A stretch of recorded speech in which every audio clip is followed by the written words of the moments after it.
What would you do if your own neighborhood fined you just for parking your truck in your own driveway? Most people would pay the fine, maybe argue a little, and move on, but not me. When my HOA tried to control me, I didn't just push back. I escalated in a way nobody could have predicted, because when they fined me for one truck, I went out and bought 10 more. I never thought parking my own truck in my own driveway would cause such chaos. I wasn't blocking the street. I wasn't breaking any city laws. I wasn't doing anything unusual at all. But I lived in an HOA neighborhood. And if you've ever dealt with one of those, you already know they'll find a way to make a problem out of anything. When I first moved in, I actually thought the neighborhood was perfect. Every lawn trimmed, every fence painted, every mailbox the same. It looked clean, peaceful, safe.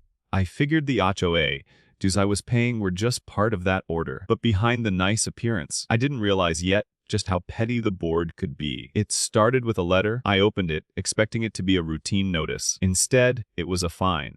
They were charging me for parking my pickup truck in my own driveway. The reason? They claimed trucks weren't aesthetic for the community. Not broken down truckers, not oversized vehicles blocking fire lanes. No, just trucks. At first, I laughed.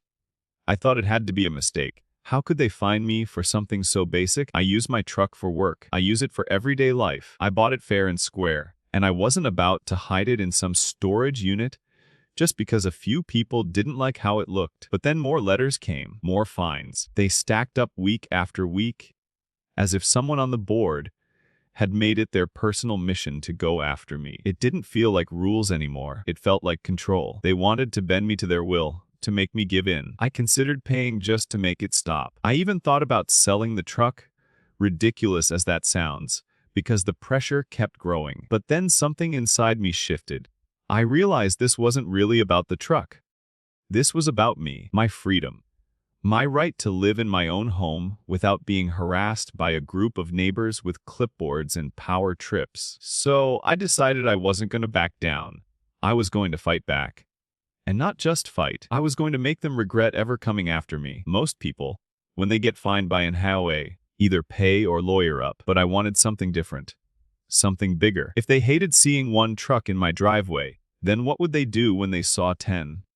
That thought stuck in my head until it became a plan. I started browsing classifieds, online auctions, used car lots. I wasn't looking for fancy cars. I didn't want shiny sports vehicles.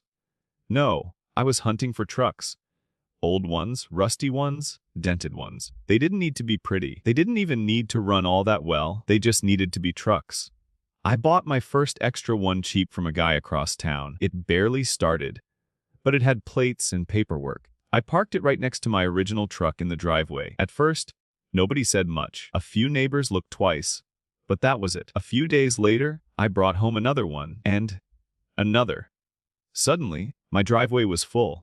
Then the curb in front of my house filled up too. Each truck registered, insured, and legally parked. Some shined like new. Others looked like they had been through a war, but every single one was mine. The HOA went berserk. Letters started arriving almost daily. Threats about escalating fines, legal action, and even towing. But the thing was, they couldn't. Everything I was doing was within the law. City ordinances said I was fine. State law backed me up. The HOA rules were vague, and I had found every loophole. I wasn't breaking rules. I was just bending them so far that the board couldn't keep up. The neighborhood's perfect little image started to shift. What used to be a neat row of SUVs and sedans now had my fleet of trucks standing out like a bold protest. People talked. Some neighbors smiled and gave me a thumbs up when nobody was looking.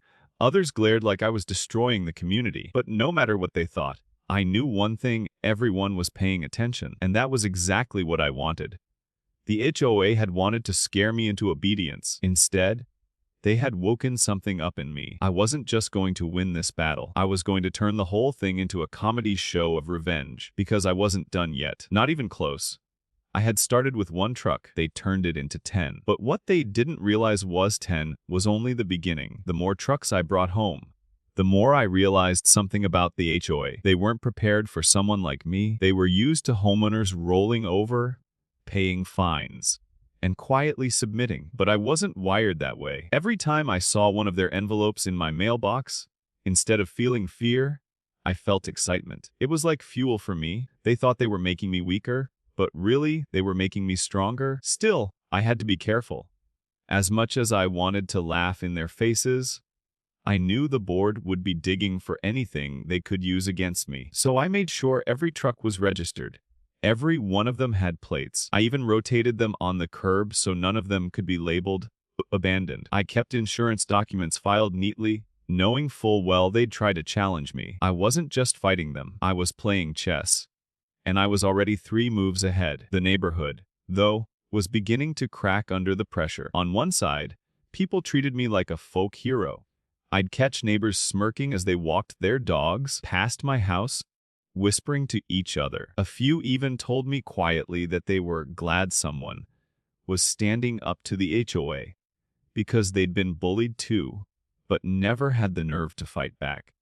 On the other side, the board's loyalists glared at me every chance they got. They sent passive-aggressive emails to the whole community about Cone residents' irresponsible behavior. They warned that property values were being threatened. They hinted at serious consequences if things weren't resolved soon. But all their noise just made me dig in deeper. If 10 trucks made them this angry, then I knew the next step would push them to the edge. I went back online, hunting for deals. I didn't need working trucks anymore. I just needed bodies, shells, frames.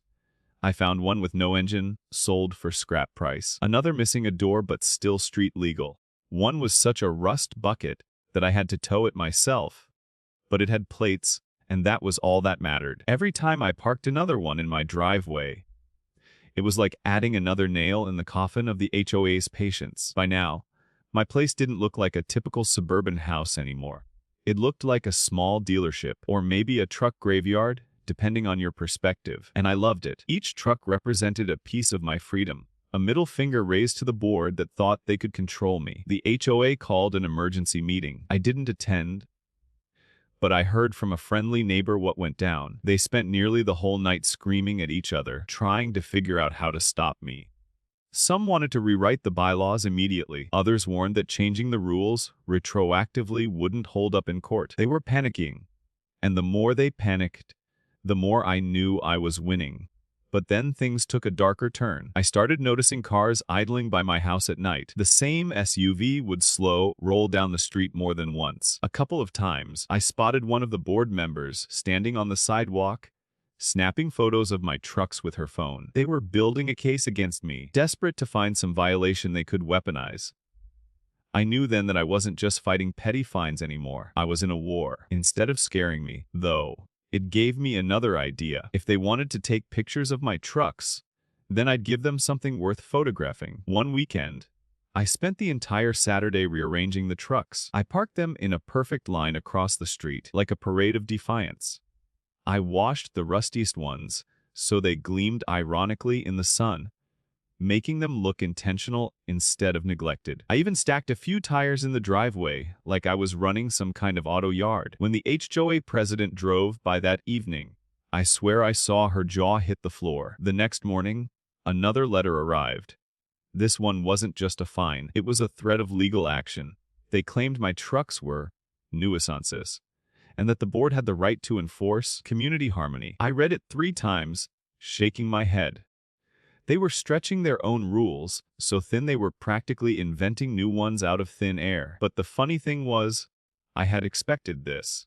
I forwarded the letter straight to a lawyer friend of mine who owed me a favor. He called me back laughing. He said their claims were weak, their threats empty, and if they tried to sue, they'd probably lose. That was all I needed to hear. It meant I could push even harder. The following week, I added 3 more trucks. At this point, I had so many parked around my property that kids riding their bikes slowed down just to count them. 17. I had 17 trucks now.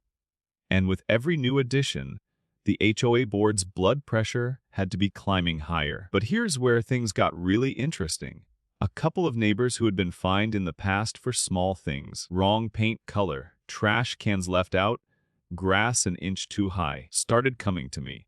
They wanted to know how I was doing it, how I was standing up to the HOA without getting crushed. I told them the truth. I was meticulous. I read the rules better than the board did. I followed the law to the letter, while exploiting every loophole they overlooked. And slowly, quietly, People began to see me not just as the guy with too many trucks, but as the guy who wasn't afraid of the board. The guy who showed that the HOA could be challenged. That shift in the neighborhood scared the board even more than my trucks. Because if other people started following my lead, their grip on the community would collapse. They weren't just fighting me anymore.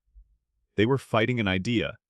Still, I knew I had to be smart. I couldn't let my guard down. One wrong move, and they'd pounce. But honestly, by now, I was enjoying the game. Every day I came home and saw my trucks lined up, I felt a rush of satisfaction. I wasn't just surviving their harassment. I was thriving in it. Of course, I knew this couldn't last forever. The board wouldn't stop. They'd escalate until something broke, and I was ready for that. In fact, I was counting on it, because the next phase of my plan wasn't just about parking trucks anymore. It was about turning the HOA's own obsession into the very thing that destroyed them. I had no idea yet just how far they'd go to fight me, but I did know one thing: whatever their next move was, I was ready to go even further. The HOA thought they could threaten me with legal action, but they didn't realize I was already preparing for their next attack. Because when the board finally decided to strike, I had a surprise waiting for them, one that would turn the entire neighborhood upside down. When I look back now, I realized the HOA was never really worried about trucks. They were worried about control. My trucks were just the spark that lit a fire they couldn't put out. By the time I had 17 of them parked around my property, the board wasn't just angry, they were desperate. And when people get desperate, they make mistakes. The first big mistake came in the form of another letter. This one wasn't like the others. It wasn't just a fine, and it wasn't just a threat. It was a full-blown notice of intent to sue. They claimed I was damaging the community image and creating a public nuisance. They said they'd take me to court if I didn't remove the trucks immediately. It was written in legal language meant to scare me, to make me sweat. But instead of fear, I felt something else: amusement. Because I had been expecting this exact move. Long before that letter arrived, I'd already been preparing. I knew they'd try to drag me into court, and I wasn't about to show up empty-handed. I had been documenting everything. Every letter they'd sent me, every fine they tried to charge, every threat. I had kept records of how my trucks were all legally registered, insured, and parked in full compliance with city law. I had photos, time-stamped and organized.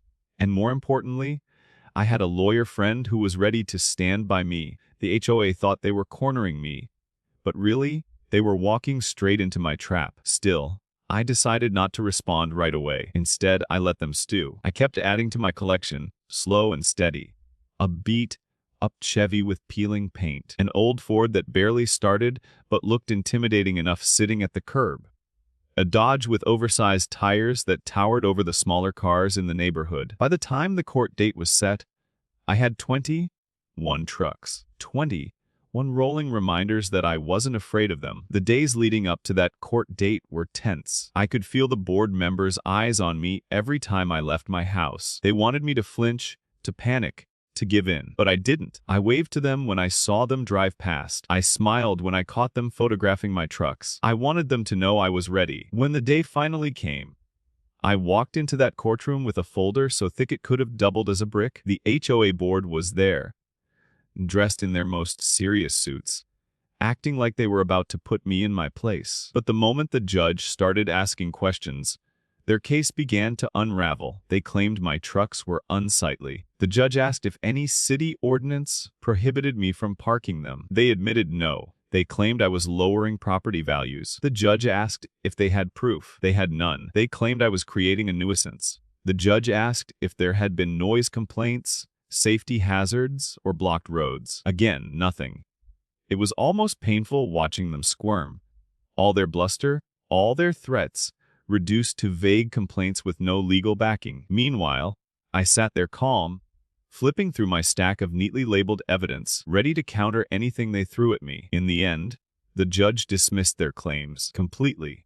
The HOA had wasted everyone's time, and now they had nothing to show for it but embarrassment. Walking out of that courtroom, I felt like I was floating.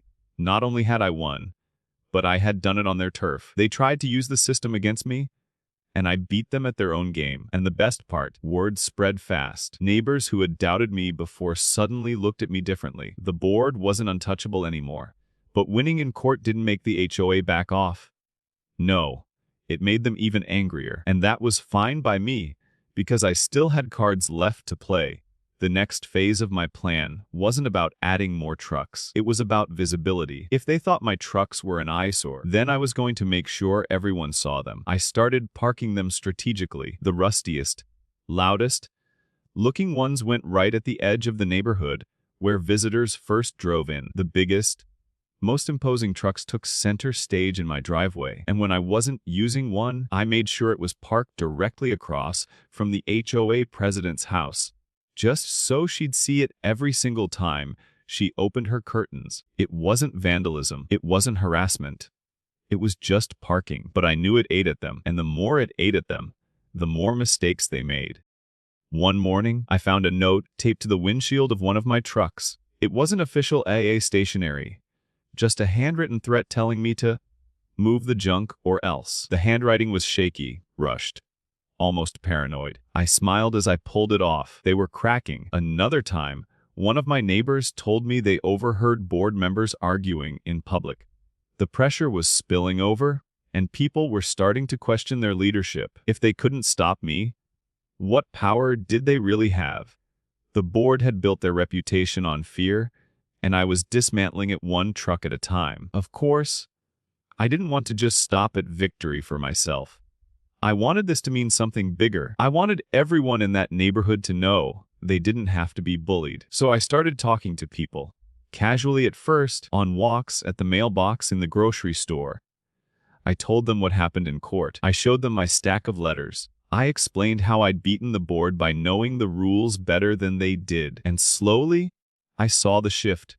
People weren't whispering about me anymore. They were asking me for advice. It was subtle at first, but it felt like a movement building. The trucks had started as my personal protest, but now they were a symbol that the I didn't have absolute power. I knew the board was aware of this shift, and I knew it terrified them. Their worst nightmare wasn't my trucks. Their worst nightmare was losing control of the community. And that was exactly what was happening. But instead of backing down, they doubled down. The next letter I received wasn't just another fine. It wasn't even another lawsuit threat. This time, they announced they were rewriting the bylaws. They wanted to explicitly ban trucks, retroactively if they had to. They were throwing the rulebook out the window, rewriting history just to stop me. And that was the moment I realized the real battle was just beginning. Because if they wanted to play dirty, I was ready to play dirtier. I had fought them on their terms and won. Now, I was going to take the fight to them in a way they couldn't possibly prepare for. They thought my trucks were the problem, but soon they'd learn the trucks were just the beginning. The HOA thought rewriting the rules would finally break me, but they didn't realize I had been waiting for this moment all along. Because once they changed the bylaws, I had a plan ready, one that would turn their desperate move into their ultimate downfall. When the notice came that the HOA was rewriting the bylaws, I laughed out loud. It was exactly what I had been waiting for. The board thought they were clever, that by changing the rules mid-game they could finally crush me. What they didn't realize was that their desperation was my opportunity. Because rewriting rules isn't clean, it isn't instant, and it always leaves cracks. I read their new proposal carefully, line by line, over and over again. They were banning non-commercial trucks from being parked within visible areas of the community. That wording alone made me shake my head. It was sloppy. Non-commercial trucks. What did that even mean? If they were banning non-commercial, that meant commercial was fine. They had written their own loophole into the rule without even realizing it. So I hatched my next move. I had a friend who ran a small landscaping business.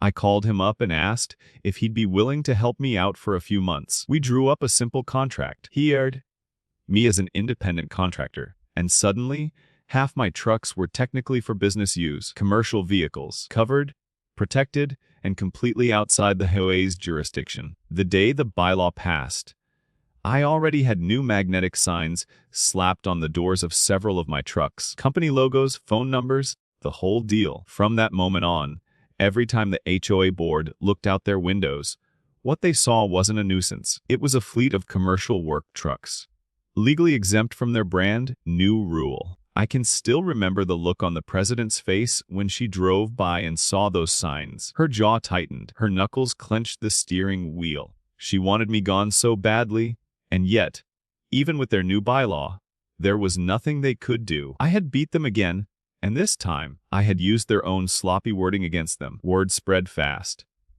Neighbors couldn't stop talking about it. Some thought I was insane.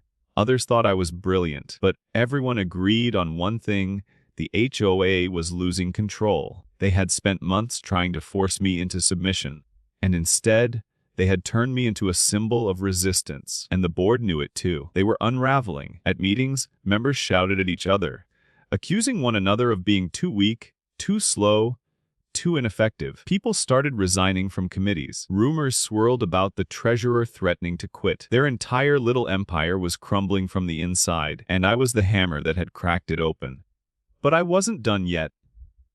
The more they tried to suppress me, the bolder I became. I started holding small gatherings in my driveway, grilling food and inviting over neighbors who were sick of the board's nonsense. My trucks formed the backdrop, a wall of defiance surrounding us. We laughed, we ate, and we shared stories about every time the HOA had harassed us, and every time someone new opened up about being fined for something petty. I felt my resolve grow stronger. This wasn't just about me anymore. It was about everyone. Of course, the board didn't like that one bit. They sent out another letter, this time to the entire community, warning about gatherings that threaten the harmony of the neighborhood. They tried to paint me as a troublemaker, someone poisoning the community with rebellion. But the more they tried to silence me, the more obvious it became to everyone that they were the real problem. By then, I had started recording everything. I filmed board members walking past my house at night, snapping photos. I recorded every letter I received, every call they made. I wanted evidence of their harassment because I knew the day would come when I'd need it. And sure enough, that day wasn't far off. One morning, I woke up to find one of my trucks vandalized. The windshield had been smashed. Deep scratches cut across the paint. At first, I was furious. But then I calmed down, because the truth was, this was exactly what I needed. I called the police, filed a report, and handed them the footage from my security camera. Clear as day, there was one of the HOA board members sneaking up in the middle of the night, brick in hand. The fallout was immediate. The police questioned her, and while she denied it, the video was undeniable. Neighbors were shocked. For months, the board had painted me as the problem, but now, here was proof that they were the ones crossing the line. The president tried to spin it, but the damage was done. People started asking out loud what had been whispered in private. If the board was willing to vandalize someone's property just to get their way, what else were they capable of? That was the breaking point. At the next meeting, half the chairs on the board were empty. The treasurer resigned. The secretary announced she was stepping down. The member caught vandalizing my truck faced criminal charges and was forced to quit. What had once been a smug, untouchable group was now fractured and humiliated. And the president, the one who had started this war over a single truck, was left isolated, trying desperately to hold the crumbling pieces together. Meanwhile, I kept adding to my fleet, not because I needed more trucks, but because every new one was a reminder of my victory. 25, 26, 27. By then, I had so many parked around the neighborhood that kids made games out of spotting them. Parents joked about running the world's weirdest dealership. And the HOA, they had stopped sending letters altogether. It was almost anticlimactic, in a way. They had gone from constant harassment to silence. No more fines, no more threats, no more desperate notices. They had lost, and they knew it. But victory wasn't enough for me. Not anymore. They had put me through months of stress, dragged me into court, vandalized my property, and tried to humiliate me in front of my neighbors. I wasn't just going to let that slide. I wanted accountability. So I filed my own lawsuit. Harassment, defamation, property damage. I had the letters, the fines, the recordings, the video evidence. My lawyer laughed when he saw the mountain of documentation I had collected. He told me I had one of the strongest cases he'd ever seen. The irony was delicious. The board had tried to use the law to destroy me. Now I was using the law to destroy them. As the case moved forward, the last shreds of their credibility evaporated. The president tried to rally what was left of the community, but nobody listened anymore. People were done. They had seen enough. And by the time my case hit the courtroom, She wasn't just fighting me, she was fighting the reputation she and her board had destroyed with their own hands. I'll never forget the moment the judge ruled in my favor. Damages awarded. Fees reimbursed. Their entire campaign against me had ended with them paying me for the trouble. I walked out of that courtroom grinning, knowing the war was over and I had won. But even in that moment of triumph, I couldn't help but think back to how it had all started. One truck, one harmless truck in my driveway. They could have ignored it. They could have left me alone. But instead, they poked the bear. And when they did, they unleashed something they couldn't control. The HOA thought rewriting the rules would finally break me. But they didn't realize I had been waiting for this moment all along. Because once they changed the bylaws, I turned their desperation into their downfall. And in the end, it wasn't just about trucks anymore. It was about showing them that no matter how hard they tried, they couldn't control me. Winning that lawsuit should have been the end of the story. But in neighborhoods like mine, nothing ends clean. The HOA had been humiliated, stripped of their power, and forced to pay me damages. I had beaten them so completely that they were left in ruins. But there was still one piece left on the board. One person who refused to admit defeat. The president. She had started the war over my truck, fueled it with her stubbornness, and lost everything because of it. But even after the lawsuit, even after the board crumbled and her allies walked away, she stayed. She wasn't just determined. She was obsessed. She couldn't stand that I had won. She couldn't live with the idea that her perfect little vision of the neighborhood had been shattered. And so, she began her final act of desperation. It started small. I noticed her car slowing every time she passed my house. She'd linger at the stop sign longer than necessary, her eyes fixed on my driveway full of trucks. Once, I caught her sitting in her car at the end of the street, staring. She wasn't writing letters anymore. She wasn't handing out fines. She was just watching, simmering in her own bitterness. I ignored it at first. Let her stew, I thought. Let her live with the wreckage she created. But soon, she escalated. I began hearing from neighbors that she was going door to door, spinning stories about me. She told them I was dangerous, unstable, a threat to the community. She told them my trucks were attracting crime, lowering values, making the neighborhood unsafe. She tried to poison the well, desperate to turn people against me even though she had no board left to back her up. But the neighborhood wasn't buying it anymore. Too many people had seen the truth. They had watched me stand my ground while she lashed out. They had seen the video of her alley vandalizing my truck. They had witnessed the board implode under its own corruption. Her words fell flat, and that only made her angrier. And then one night, everything came to a head. I was asleep when a loud crash jolted me awake. I ran to the window, heart pounding, and saw one of my trucks blazing with flames. The fire roared, orange and violent, lighting up the entire street. Neighbors poured out of their houses, shouting, calling 911, watching as the fire department rushed in to put it out. The truck was destroyed by the time the flames were extinguished. Nothing left but a blackened shell. The next morning, I reviewed my security cameras, and there it was, grainy but clear enough to see the HOA president crouched beside my truck with a gas can, striking a match. She hadn't just snapped, she had crossed the line into outright criminal destruction. I didn't even need to call the police. They came to me first. Fire marshals and officers knocked on my door, already investigating the suspicious blaze. I handed them the footage without hesitation. Within hours, they had her in custody. The woman who had tried to control an entire neighborhood was led away in handcuffs, her face pale and stiff as the cameras clicked around her. It should have felt like the ultimate victory, but standing there, watching her car get towed away as evidence, I felt something else too. Pity. She had ruined her own life, chasing me, and for what? Because she couldn't handle the sight of a truck in a driveway. It was insane, tragic even, and yet entirely her doing. The news spread like wildfire. Local reporters picked up the story. The footage of her lighting my truck on fire aired on TV. Suddenly, this wasn't just neighborhood drama. It was a scandal. And my name, my trucks, and my story became the headline. For weeks, I couldn't go anywhere without someone bringing it up. At the grocery store, at the gas station, people recognized me. They wanted to hear the story firsthand. They wanted to know how it felt to take down an HOA that had gone completely off the rails. Some even asked to take pictures with me, standing proudly in front of the surviving trucks like they were monuments. The attention was surreal, but it also served a purpose. The neighborhood changed completely. With the board dissolved, the president disgraced, and the bylaws overturned by legal review, the HOA lost its grip. People started breathing easier. They planted what they wanted in their gardens. They parked what they wanted in their driveways. They painted their shutters new colors without fear of fines. For the first time in years, people actually felt like they owned their own homes. And me, I became the accidental symbol of it all. The trucks that once brought me grief had become icons of rebellion. Kids laughed and played around them. Neighbors smiled when they passed. Even the mailman once joked that he felt safer delivering to my house because it looked like a fortress of steel. But underneath all the celebration, I felt something else brewing.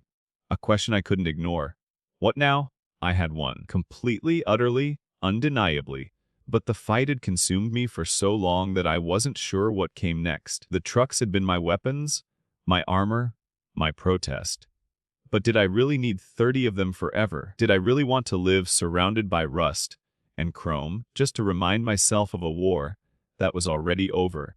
The answer wasn't simple. Part of me wanted to hold on to every last one of them, to keep them lined up as permanent trophies of my victory. Another part of me wanted to strip it all back, sell them off, and enjoy the peace I had fought so hard to earn. In the end, I found a middle ground. I kept a handful of trucks, the ones that meant the most, the ones I had driven into battle, so to speak. The rest, I began selling off, piece by piece. But here's the twist. I didn't just sell them to anyone. I sold them to neighbors, friends, people in the community who had supported me. Slowly, my trucks spread through the neighborhood like seeds. Now, instead of one house with too many trucks, there were trucks parked all over. Some shiny, some beat up, some plastered with magnetic signs of fake businesses just for the fun of it. The HOA had tried to erase trucks from the neighborhood entirely, and instead, they became part of its identity. I couldn't have written a better ending if I tried. Still, I knew the story wasn't finished, because even though the board was gone, even though the president had been arrested, even though the trucks were everywhere, I couldn't shake the feeling that there would always be another battle down the road, another AOA, another neighbor, another petty tyrant who thought they could control people's lives. And if that day ever came, I'd be ready. After all, I had learned something through all of this. You don't beat people like that by backing down. You don't beat them by playing small. You beat them by standing tall, louder, bolder, and refusing to bend. The trucks had taught me that, and I wasn't about to forget it. Because if one truck was enough to start a war, just imagine what 30 could do. And maybe, just maybe, I wasn't done yet. The neighborhood changed. But what surprised me most was how I changed with it. At first, my fight with the HOA had felt like survival. Every letter, every fine, every confrontation was a battle I couldn't afford to lose. The trucks were my defense, my rebellion, my voice against people who wanted to silence me. But after the lawsuit, after the president's arrest, after the neighborhood finally breathed free, I was left standing in the quiet aftermath, and it hit me. I wasn't just a guy who parked trucks anymore. I had become a symbol. That thought stayed with me in ways I didn't expect. At the grocery store, people still recognized me. At the gas station, strangers still came up to shake my hand and tell me they had heard about my story. It wasn't just local anymore either. Clips of the courtroom, footage of the fire, even drone shots of my house lined with trucks had gone viral online. I wasn't anonymous. I wasn't just another homeowner. I was the truck guy. And with that came a strange sort of responsibility. Neighbors started asking me for advice, not about trucks, but about their own battles. Some were still fighting petty rules in their own HOAs. Some were scared to push back, worried about retaliation. Others had been fined for things just as ridiculous. Garden gnomes, bird feeders, even curtains that weren't approved colors. They looked at me as proof that you didn't have to take it lying down, that you could fight and win. At first, I brushed it off. I told myself I'd done enough. I had my life back, and that was what mattered. But every time I saw another person struggling under the same nonsense I had gone through, I felt that fire spark again. I knew what it felt like to be singled out, to feel powerless in your own home. And I knew I couldn't just walk away when I had the experience, the proof, and the will to make a difference. So I started helping. Not in some big, flashy way. Just small at first. I sat with neighbors at their kitchen tables, looking over their letters from the HOA. I showed them what language to look for, what loopholes to spot, what tactics the board might use against them. I connected them with lawyers I trusted. I even let some of them borrow my trucks as props, parking them in their driveways as a show of solidarity. And slowly, word spread that I wasn't just the truck guy. I was someone who could help fight back. Before long, it grew beyond my street, beyond my neighborhood. I started getting emails from people across the state, even across the country. They had seen my story online and wanted to know how I had done it, how I had stood my ground, how I had taken down an HOA that seemed untouchable. At first, I answered one by one, but it became too much.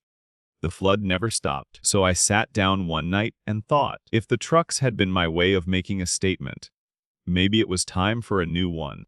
That's how the idea of a movement was born. I called it simple. Homeowners free, nothing fancy, nothing overcomplicated. Just a banner for people like me. People tired of being bullied in their own homes.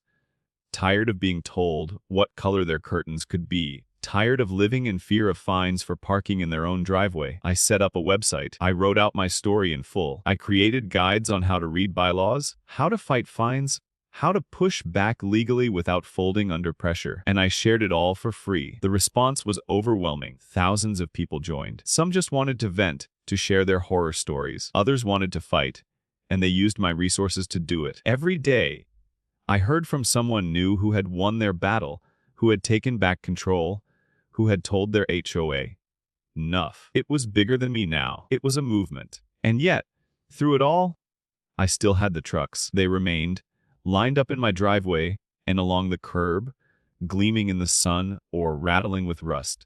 They had become something like a monument, not just to my fight, but to everyone's. When people visited, they wanted pictures with them. When reporters came, they filmed them as the backdrop of the story. Even after I sold many off, enough remained that nobody could forget where it all started.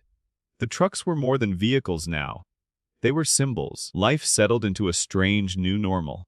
The neighborhood thrived without the HOA's iron grip. People painted their shutters wild colors. Lawns grew in different shapes and styles. Gardens bloomed with creativity. Kids' toys sat in yards without anyone complaining. It wasn't messy. It was alive. And for the first time, people felt free. We became closer, too. Without fines and threats hanging over us, neighbors actually talked. We shared tools, swapped recipes, helped each other with projects. The fear had been replaced with community, and it was stronger than anything the board had ever enforced. But just when I thought the chapter had closed, I got a reminder that the story was never really over. One day, I opened my mailbox and found a letter. Not from my old HOA, but from another one.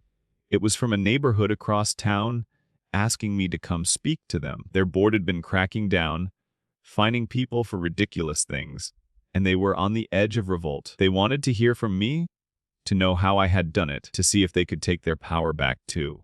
I sat there holding the letter, and for a long moment, I laughed. Here I was, a guy who had once just wanted to park his truck in peace, now being asked to lead others into their own fights. It was surreal, but it also made perfect sense, because this wasn't just my story anymore. It was everyone's. I went, of course. I stood in front of that group of neighbors in a crowded living room, and I told them everything. The fines, the trucks, the fire, the lawsuit, the victory. And when I finished, they didn't just clap. They stood up, ready to fight, ready to take their neighborhood back. And in that moment, I knew this was only the beginning. Because if one HOA could fall, more could too. If one neighborhood could be free, so could another. And if one man with one truck could start all of this, then imagine what thousands of us could do together. That's when it hit me. The HOA thought they were punishing me for parking my truck, but really, they had lit the spark of something so much bigger than themselves. They wanted to control me, to break me down, to make me give in. Instead, they created a movement that would outlive them. And every time I walk out to my driveway and see those trucks, standing there bold and unapologetic, I smile. Because they're not just trucks anymore. They're reminders. Reminders that you can stand tall, that you can fight back, that you don't have to give in when someone tells you how to live in your own home. The HOA tried to fine me into silence. Instead, they gave me a voice, and I plan to use it for as long as I can. Because if one truck was enough to start this war, then who knows how many battles the next one will win. And trust me when I say I'll be ready,